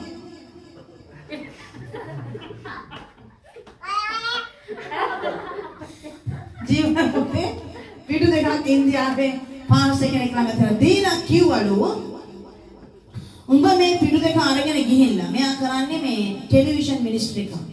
මෙයාට කිව්වලු උඹ මේ ජීවන පොත අරගෙන පිටු දෙක අරගෙන ගිහිල්ලා උඹගේ සේවයට දසෙන් කොටස් දෙනේ උන් ඉන්නවනේ. සම්මාදන් දසෙන් කොටස් එවනේ. උන්ගේ නන් ලියපන් මේකේ කියලා. මොකද ලියන්නේ ජීවන පොතේ දසෙන් එක දෙනේ උන්. උඹගේ සේවයට දසෙන් එක දෙනේ උන්ගේ නන් ලියපන් කියලා. අද ඉඳලා අපි මොනවද කරන්න ඕනේ? හොඳට වේසකම් කරලා හොඳට හොරකම් කරලා හොඳට මිනිමාරලා කරන්න තියෙන හැම ජාතිය වැඩක්ම කරලා හැබැයි පුතේ මාසෙ අන්තිමට චෙක් එකක් යවපල්ලා අර පාස්ටර්. බලගින් නම් ජීවන පොතේ ලියනවා. වැඩ ප්‍රශ්නේ ඉවරයිනේ. පල්ලියෙන්වත් එපා. බාහට නැගිටලා යාච්චා කරන්න එපා ඊට පස්සේ. හවසේ යාච්චාවත් එපා. ආගෙන ඉන්න ඔබට කියන්නේ මොකද කරන්න එපා. එක දෙයක් කරන්න අර පාස්ටර්ට මේ චෙක් එකක් යවන්න ලොකු චෙක් එකක් ලියලා යවන්න. පාස්ටර් මෙන්න මගේ දසෙන් කොටස මගේ නම ඔයගලන් කැමති අයගේ ඔක්කොම නාම ටික ලියන්න. මේගොල්ලන්ගේ නම් ජීවන පොතේ ලියන්න කියලා නිකම්ම ස්වර්ගය යන්න පුළුවන්. හැබැයි මේක විශ්වාස කරලා බොහෝ පිරිසක් ඒ මිනිස්යාට සල්ලි යවනවා. ජීවන පොතේ අනේ පාස්ටර් මගේ නම ජීවන පොතේ ලියන්න කියලා. මේ වගේ රැවටෙනු ගොඩාක් ඉන්නවා. උඹලා රැවටෙනවා නෑ. දැන් අසිකාච කියනවා නොරැවටෙල්ලා. මොනවද කිව්වේ? අනේ ස්වාමී අපිව රවට්ටලා ගියා අපි බේරගන්න. එහෙම නෙමෙයි. තෝරෙවටෙන්නේ නැතුව බලන්න. අපේ වගකීම රැවටෙන්නේ නැතුව ඉන්න එක. නමුත් සමහර හරි කැමති රැවටෙන්නේ. අපි හම්බ කරන එකෙන් අනේ අපි අර පාස්ටර් 500ක්ම යවන්නේ. ඉතින් උඹ රැවටෙන්නේ කැමති නැ රැවටියා. අපිට කරන්න දෙයක් නැහැ. මගෙත් එක ගොඩක් අය තරහයි. සිස්ටර් මෙහෙම කියනවා කියලා. මට කරන්න දෙයක් නැහැ මගේ පුතේ. මං ඉන්නේ මේ අත්ත කියන්නේ. දේව වචනේ එහෙම ජීවන පොතේ කොළ දෙකක් ලියලා මං අපි දන්න විදිහට යේසුස් වහන්සේ තමයි ජීවන පොතේ නම් ලියන්නේ. බලාගෙන ගියාම අර පාස්ටර් ලියන්නේ ජීවන පොතේ නම්. ඒ පාස්ටර් දවසක් මේ ඔය නිකන් හැමතිස්සෙම දේවදූතයෙක් කෙනෙක් කන්න බොන්න ඒක සාමාන්‍යයි. තව දවසක් දෙවියන් යේසුස් වහන්සේ ආවලු මෙයාගේ ගෙදර තේ බොන්න. මෙයාගේ ගෙදර තේ බොන්න ඇවිල්ලා නැගිටලා ඉන්න. මෙයාගේ ගෙදර තේ බොන්න ඇවිල්ලා තේ බිමේ ඉන්නකොට එකපාරම යේසුස් වහන්සේ මෙයාගේ නෝනා පායසම් හදලා දීලා. මොනවාද? කීදෙනෙක් කාසෙද පායසම් බොන්න? පායසම් කියන්නේ අද සාරා සිස්ටර් අපිට ගෙනත් දුන්නේ පායසම් තමයි. ඒකට ප්ලම්ස් ටිකක් දාලා පැණි ටිකක් ඉව දාලා ගත්තම ඒක පායසම් වෙනවා. කජු ටිකක් ඉව දාම මේක පායසම්. ඒකට ඉඳලා පායසම් දෙන්න. පායසම් බීලා නැති අයට පායසම් දෙන්න. දැන් මේ පායසම් ටික බීලා යේසුස් වහන්සේ ඒ රසට මත් වෙනවා. උන්වහන්සේ ඒක බීලා ඊට පස්සේ උන්වහන්සේ යන ගම උන්වහන්සේගේ සැන්ඩල්ස් එකක් දාලා ගිහිල්ලා. ඒක සැන්ඩල්ස් එකක් අමතක කරලා තරමටම පායසම රස ගහලා යේසුස් වහන්සේ ගොළුවට. සැන්ඩල්ස් එකක් අමතක කරලා උන්වහන්සේ සුවර්ගෙට ගිහින් තියෙනවා.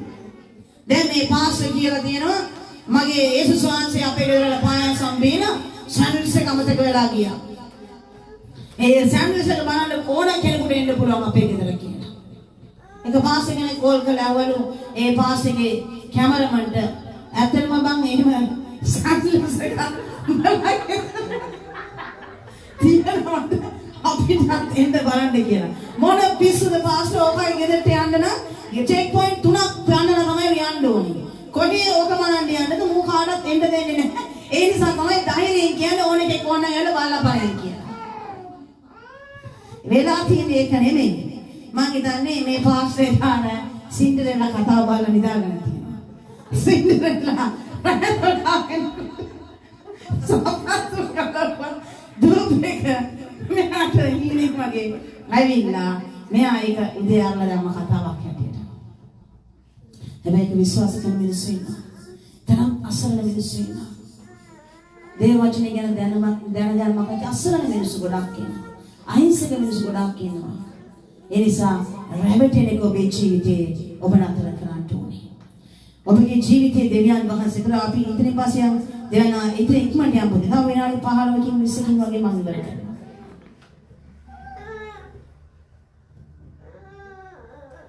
සිංහාසනේ විදුලිද ශබ්දද ගර්ජනාද නික්මුණේ. ඔව් සිංහාසනේ විදුලිද ගර්ජනාද නික්මුණේ. විදුලිද ශබ්දද ගර්ජනාද නික්මුණේ කියන්නේ.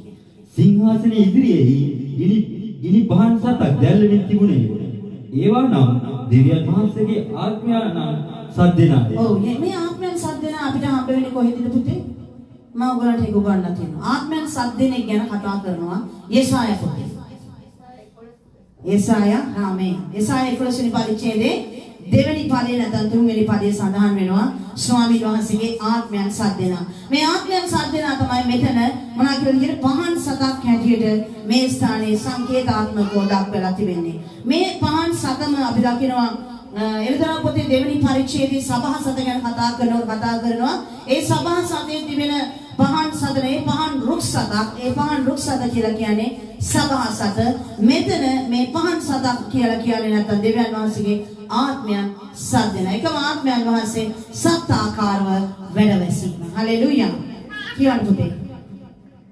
සිංහාසනේ ඉදිරියේ පලිගුහා සමාන වූ වීදුරු සමුද්‍රයක් පෙනීමක් විය. ඔව්.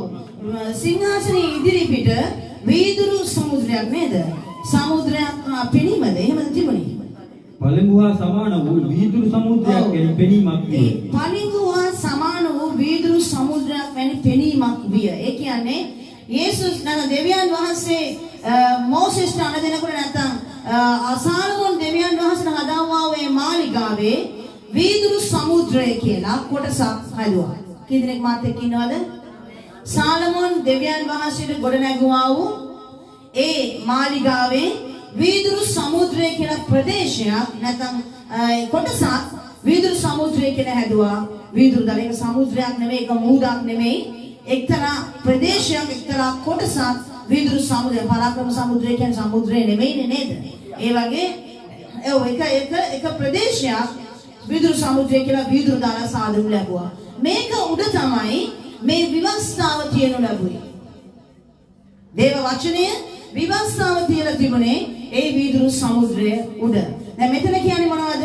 මේ වීදුරු සමුද්‍රය කියන්නේ පුතේ සිංහාසනේ ඉදිරියේ පලිගුහා සමාන වූ වීදුරු සමුද්‍රයක් පෙනීමක් විය. ඔය ස්වර්ග රාජ්‍යයේ දෙවියන් වහන්සේගේ වචනය යන සංකේතාත්මක කියනවා මේ වීදුරු සමුද්‍රය දෙවියන් වහන්සේගේ වචනය තබා තිබෙන ස්ථානය. දෙවියන් වහන්සේගේ අභිමුඛය තිබෙන ස්ථානය. දෙවියන් වහන්සේගේ වචනයට තමයි නැත්නම් අපිට එළිදරව් වුණා වූ වචනය. මේ වචනය දෙවියන් වහන්සේ අපිට දුන්නා වූ වචනයයි අපිට එළිදරව් වී තිබෙන ප්‍රමාණයයි.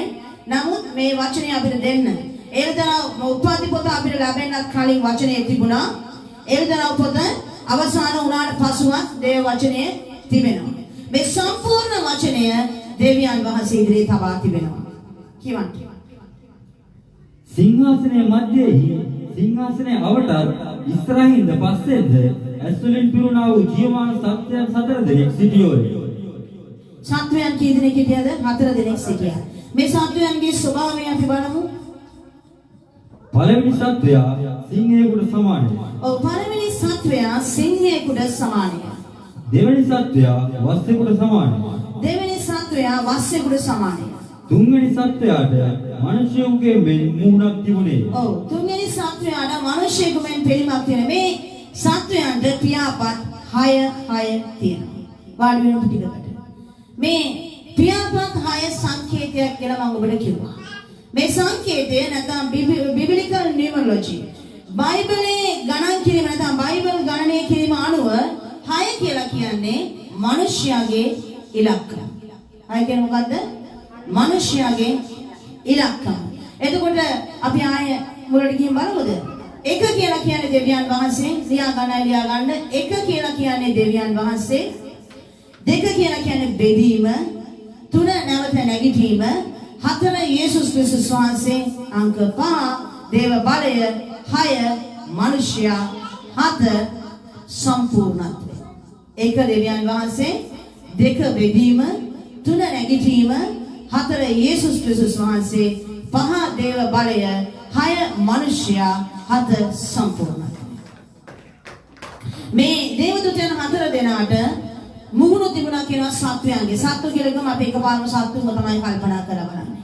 නමුත් මේ 6 තුල යේසුස් ක්‍රිස්තුස් වහන්සේ මේ 6 කියන ඉලක්කම මිනිස්යාව සංකේතවත් කරනවා. මිනිසෙකුණ වූ යේසුස් ක්‍රිස්තුස් වහන්සේව පිළිබිඹු කරනවා. මේ 4 දෙනා ඉස්සරම සත්වයා මොකෙකුට සමානද පුතේ? සිංහයෙකුට සමානයි. පළවෙනි සතා සිංහයා කටු 6ක් තියාගෙන ඉන්නවා. සිංහයා නමුත් මිනිසයා නමුත් දෙවියන් වහන්සේ යේසුස් ක්‍රිස්තුස් වහන්සේ නැමැති රජතුමා. පළවෙනි සත්වයා සිංහයා කටු 6ක් තියාගෙන ඉන්නවා. 6 මිනිසයා කටු 6ක් තබාගෙන ඉන්නවා. නමුත් ඔහු මිනිසෙක්. ඒ වගේම දෙවියන් වහන්සේ එකම අවස්ථාවේ දෙවියන් වහන්සේ යේසුස් ක්‍රිස්තුස් වහන්සේ රජතුමා. මතේ පොත දෙවියන් තිබෙන සංකේතය තමයි සිංහයා. මතේතුමා ප්‍රකාශ කරන්නේ යුදෙව්වන්ට යේසුස් ක්‍රිස්තුස් වහන්සේ රජතුමා හැටියට. මතේ යුදෙව්වන්ට ලියනකොට යේසුස් වහන්සේ රජුව හැටියට තමයි ලියන්නේ. කැලේට රජා කවුද? නරියද? සිංහයා. යේසුස් වහන්සේ තමයි රජුව කියලා ඔහු ස්ථානයේදී ඒ සෙනගට රජුණව දෙවියන් වහන්සේව පෙන්නනවා. ඒ වගේම අපි දකිනවා මාර්ක් පොතේ වස්සෙක්ගේ සමානත්වය තමයි යේසුස් වහන්සේ පෙන්නන්නේ සේවකයා වූ යේසුස් වහන්සේ. සහාරකා කියලා අපි දැක්කම හාරකා කියන්නේ වැඩ කරන සතෙක්. සේවය කරන සතෙක්. එතකොට මාර්ක් පොතේ වස්සෙකුට සමාන කරලා ඔයාට ඒව දැනගන්න ලියන්න ඕනේ නැද්ද? සමාන කරලා ලියා තිබෙනවා. මේ දේවල් අපි දැනගන්න ඕනි අපේ ජීවිතවල. ඔය ආව ගියා වගේ ඉන්න එපා ජීවිතේ. දෙවියන් වහන්සේට දෙයක් ගන්න ඇතුළට. ඊට පස්සේ මොනවද මේ දෙවෙනි සතා වස්සා නමුත් මිනිස්යා නමුත් දෙවියන් වහන්සේ නමුත් දෙවියෝ සේවකයා නැමැති යේසුස් ක්‍රිස්තුස් වහන්සේ. කීදෙනෙකුට තේරුණාද?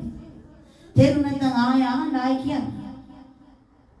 දෙවෙනි සතා වස්සා පියාපත් 6යි මිනිස්යා යේසුස් ක්‍රිස්තුස් වහන්සේ තමයි වස්සෙක් වගේ මනුෂ්‍ය ස්වරූපයෙන් උන්වහන්සේ මේ ලෝකෙකට සේවකයෙක් වෙලා ආවා. වස්සෙක් පිටපියාට මයක් තිබෙනවා මිනිස්සෙක් දෙවියන් වහන්සේ සේවකයා නැමැති වූ යේසුස් ක්‍රිස්තුස් වහන්සේ. තුන්වෙනි සත්වයා මිනිස්සු මූණක් තිබෙනවා තටු 6ක් තිබෙනවා. මිනිස්සු මූණ තටු 6 යේසුස් වහන්සේ නමුත් දෙවියන් වහන්සේ මිනිස්සෙක් හැටියට 100% මේ ලෝකෙට ආවා වූ යේසුස් ක්‍රිස්තුස් වහන්සේ. මේ සත්වයා 4 දෙනා නියෝජනය කරන්නේ සුභාරංචි පොත් 4. ඔයගොල්ලන්ගේ සුභාරංචි පොත් 4 ඔයගොල්ලන්ට පුළුවන් වැඩිය තේරුම් අරගෙන ලියා ගන්න. ඉතින් උඩින් ලියා ගන්න සිංහ පුණ මුණ මුළු මතේ පොතේ. ඉවර වෙනකම්. ඔබ දන්නවා මේ ඇවිල්ලා යේසුස් ක්‍රිස්තුස් වහන්සේ රජු. මාර්ක් පොතේ ලියා ගන්න වස්සේ. ලූක් පොතේ ලියා ගන්න මිනිස්සු මුණ. යෝහන් පොතේ ලියා ගන්න රාජාලිය. ලූක් පොතේ අනුකූලව මිනිස්සෙක් නම් 100% ආව මිනිස්සෙක් දෙවියන් වහන්සේ උන්වහන්සේ මනුෂ්‍ය පුත්‍රයා දේව පුත්‍රයා. 4වෙනි සතා රාජාලියා කටු 6යි මනුෂ්‍ය සංකේතය මනුෂ්‍ය ගුණ වූ යේසුස් ක්‍රිස්තුස් වහන්සේ දේව පුත්‍රයා. හලෙලූයා. මේ හැම දෙයකම පෙන්වන්නේ දෙවියන් වහන්සේගේ දේවත්වයයි. යේසුස් ක්‍රිස්තුස් වහන්සේගේ සමානත්වය මේ හැම දෙයකම පෙන්වන්නේ. ඉතින් මේ පාඩම ඔයගලන්ට ගැඹුරු ඇති නමුත් උඹනාවෙන් මේ දේවල් ඔබ ඉගෙන ගන්න. මේ වගේ දේවල් ගොඩක් අය අහන්න කැමති නැහැ. ඒ දන්නවද? මේකෙන් මේ කියන්නේ අපිට ආශිර්වාද මොකද ලැබෙන්නේ නැද්ද? ලැබෙනවා කියලා මොකුත් නැහැ. මෙතන ලැබෙන්නේ ඔක්කොම ඉස්සරහාට. ඒ නිසා මේ වගේ දේවල් වල රැඳෙන්න කට්ටිය කැමති නැහැ.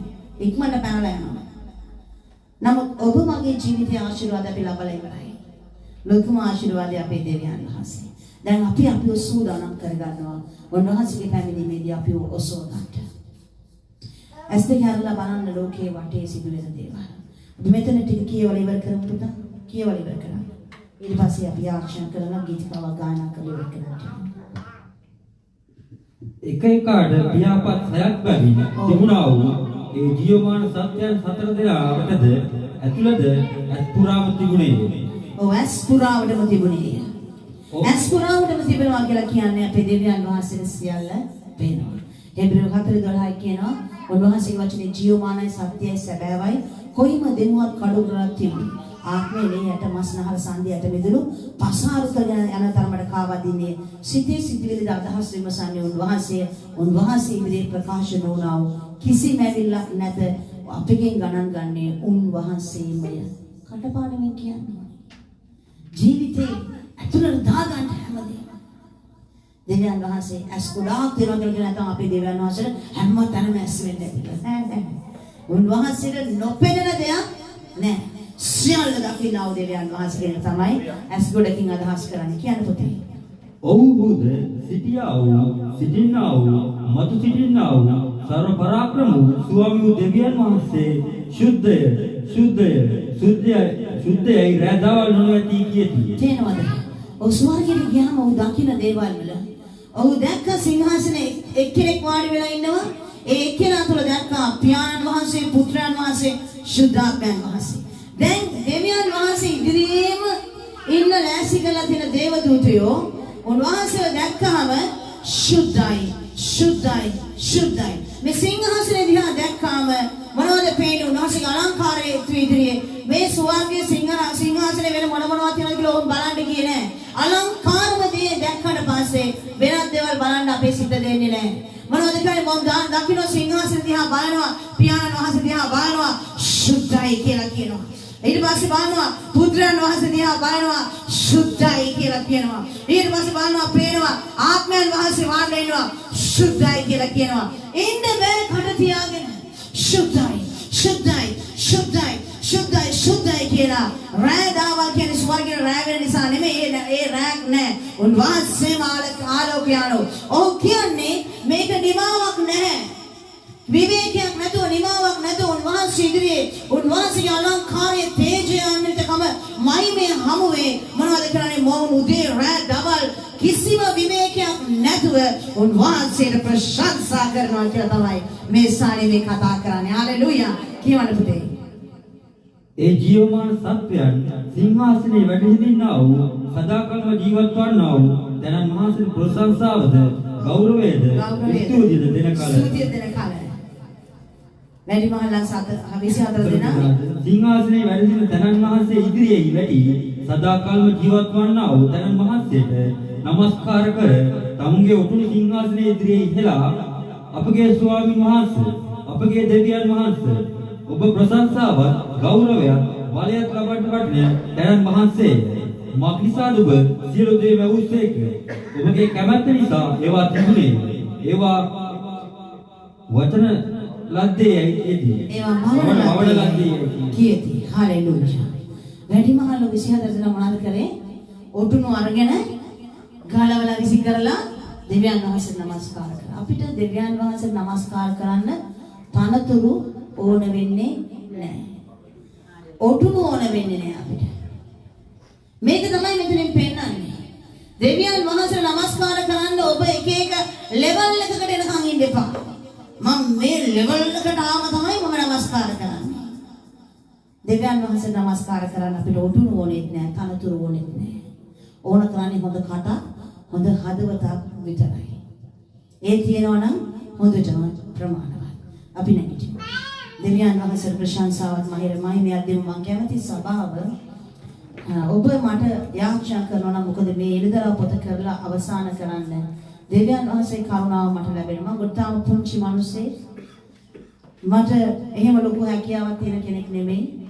නමුත් දෙවියන් වහන්සේට මම බොහොම උත්සාහ කරනවා මේ පාඩම හරියට කරලා ඉවර කරන්න මගේ ජීවිතය හරියට තබා ගන්නට. පාපෙක වැටී සිටින පීඩාවන්ට හසු නොවී සිටින්න.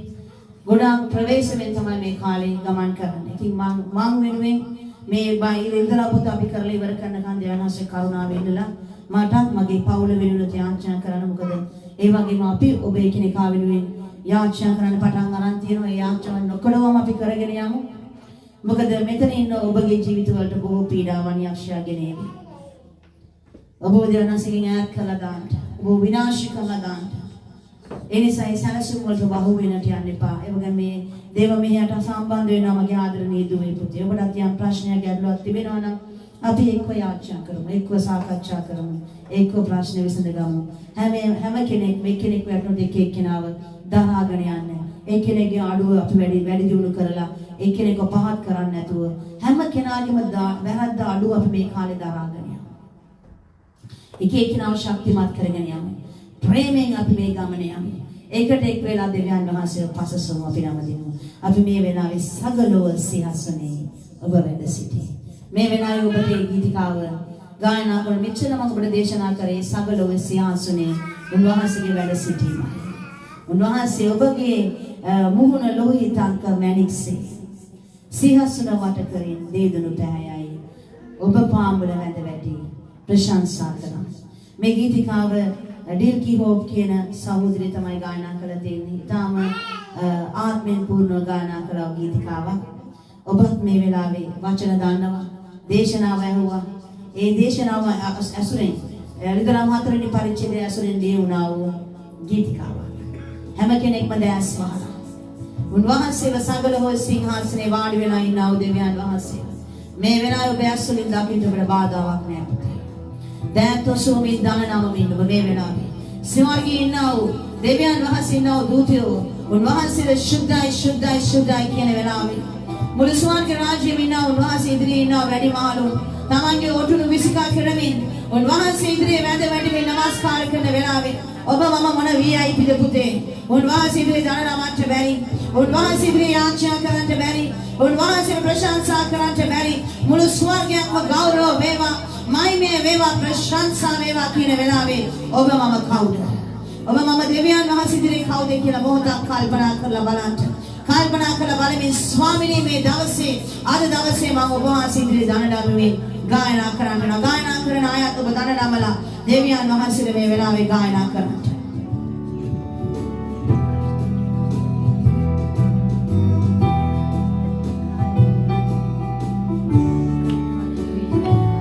See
සතිය සැරසී සිටින වැඩි මහලුන් ඔටුනු තබා වැඳ ගිනි පහන් සතිය ආත්මයන් දිවේ සිටියා වූ සිටිනා වූ මතුවෙන දෙවිදේ විශුද්ධයි විශුද්ධයි විශුද්ධයි මුළු ස්වර්ග රාජ්‍යයේ එකම ආඩයි මුළු ස්වර්ග රාජ්‍යයේ එකම ආඩක් නික්මෙන මේ වෙලාවේ මගේ ආදරණීය පුතේ භූමි කාලයේ මේ වෙලාවේ ශුද්ධයි ශුද්ධයි ශුද්ධයි කියලා අපි වාසය මේ වෙලාවේ සභාවක් හැටියට හැම කෙනෙක්ම දැන් තොසවමින් මේ වෙලාවේ දෙවියන් වහන්සේ ගායනා කරනවා හැම දැන් කොසවත් ඔබේ පෞකාරකම් වලින් නිදහස් වෙන්න මේ වෙලාවේ දැන් තොසවන්නේ දෙවියන් වහන්සේ ඔතරම් දෙවියන් වහන්සේගේ පුරාට වෙච්චා අකීකර වෙච්චා මගේ ආදර දුවේ පුතේ ඔය දැන් තොසවන්නේ දෙවියන් වහන්සේ ඉදිරියට හැම කෙනෙක්ම යාචවාගෙන ඉන්නව මේකට සම්බන්ධ වෙලා ඉන්නව හැම කෙනෙක්ම මේ වෙලාවේ ඔබ ඉන්න තැන් විතර දැන් තොසවමින් පුළුවන් හැම කෙනෙක් වහන්සේ ප්‍රශංසා කරන්න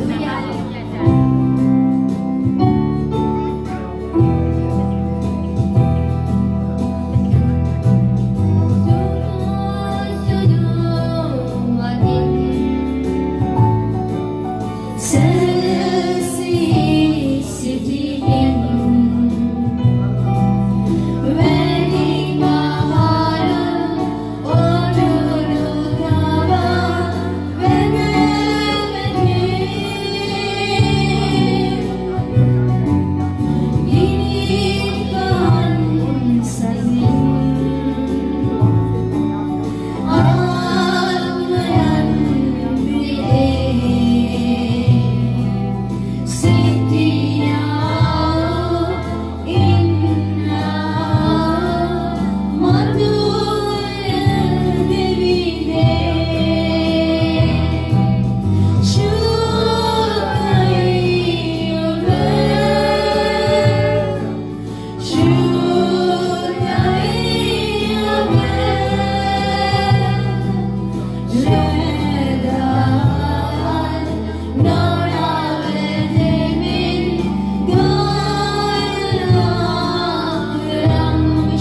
මගේ පියාණනි රැඳ දහවල් නොනවතමින් ප්‍රශංසා කරනා මගේ දෙවියන් වහන්සේ දෙවි පියාණේ සේනාවට අපි දෙකුවෙට මගේ දෙවියන් වහන්සේ මේ ස්ථානයේ නව එක දරුවෙක්වත් අප නොහැරී මගේ දෙවියන් වහන්සේ ආදර මගේ ජීවමාන දෙවිඳුනි ඔබ වහන්සේ වනාකුළු අතරින් ඉන්නා වූ දිනයේදී දෙවි පියාණේ සභාවක් හැටියට ඒකිනෙකා ස්වාමීන් වහන්සේ සමග යන්නට දෙවි පියාණේ මේ කාර්ය ශදාත්මෙනි මේ දවස්වල මේ දවසේ මේ මොහොතේ මේ දැන් පටන් ස්වාමීන් මගේ ජීවිතවල වහන්සේමයි ක්‍රියා කිරීමේ දෙවියන් වහන්සේ ස්වාමීන් අද ඔබගේ අධිකතර කරුණාව මගේ ජීවිතයට තවන්න කියලා මම ඉන්නවා මට ඒ කරුණාව දෙන්න මට ඒ අනුග්‍රහය දෙන්න ඔබගේ වචනේ තිබෙන සත්‍ය රැගෙන කතා කරන්න ශදාත්මෙනි මගේ දෙවියන් වහන්සේ ඔබගේ වචනේ ස්වාමීන් සේනා මෙසේ නැතනම් නෑ කියන්ට මගේ පියාණනි ඊට අඩු වැඩි කිසිවක් එකතු නොකරන්ට වචනේ පරිසමාප්තේ ඔබ ජීවත් වෙන්න